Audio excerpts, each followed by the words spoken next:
Yang juga jadi perhatian, gerai perhiasan mewah Tiffany & Co menarik perhatian setelah Direktorat Jenderal Bea dan Cukai Kanwil Jakarta menyegel sejumlah toko tersebut pada Rabu lalu.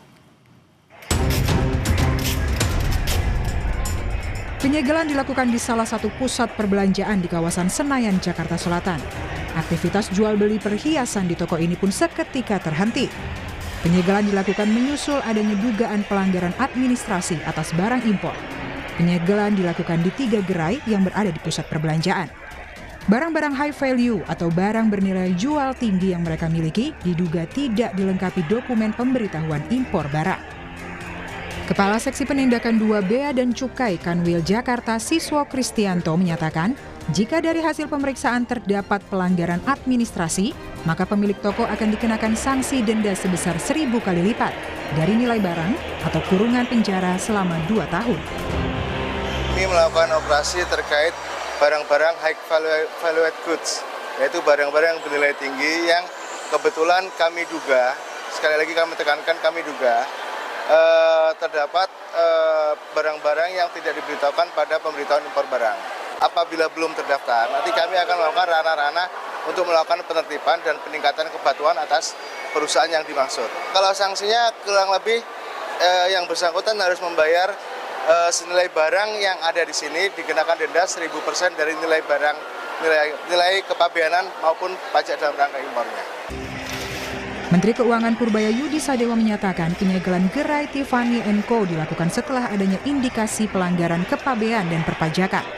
Pelanggaran itu mulai dari dugaan barang tidak membayar bea masuk hingga praktik under invoicing atau laporan nilai barang lebih rendah dari yang seharusnya.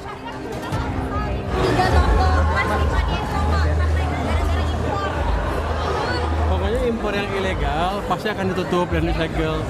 Jadi semuanya harus main ke legal lagi.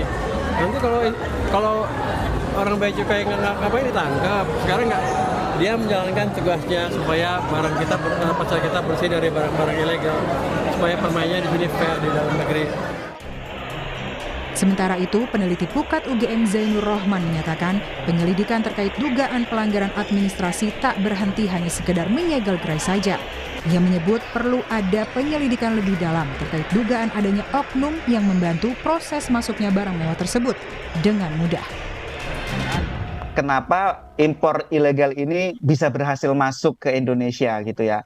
Kan nanti bisa diketahui apakah memang benar ini mereka saking canggihnya kemudian misalnya mengelabui klasifikasi barang impornya atau kemudian juga memalsukan dokumen impornya atau dengan modus-modus misalnya memecah barang-barang impornya agar kemudian tidak mudah untuk dideteksi, diselundupkan dengan berbagai cara, ataukah mereka berhasil untuk melakukan impor secara melawan hukum karena tugasnya itu telah dilemahkan dengan menggunakan suap atau gratifikasi.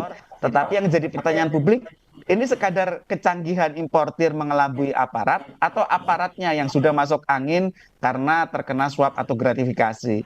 Jadi gerai perhiasan mewah Tiffany & Co yang berasal dari Amerika Serikat ini pertama kali masuk pasar Indonesia dengan membuka gerai pertamanya di Plaza Indonesia pada awal era 90-an. Hingga saat ini, Tiffany & Co memiliki 3 gerai di Indonesia, yaitu di Plaza Indonesia, Plaza Senayan, dan Pacific Place, Jakarta. Tim Liputan, Kompas TV.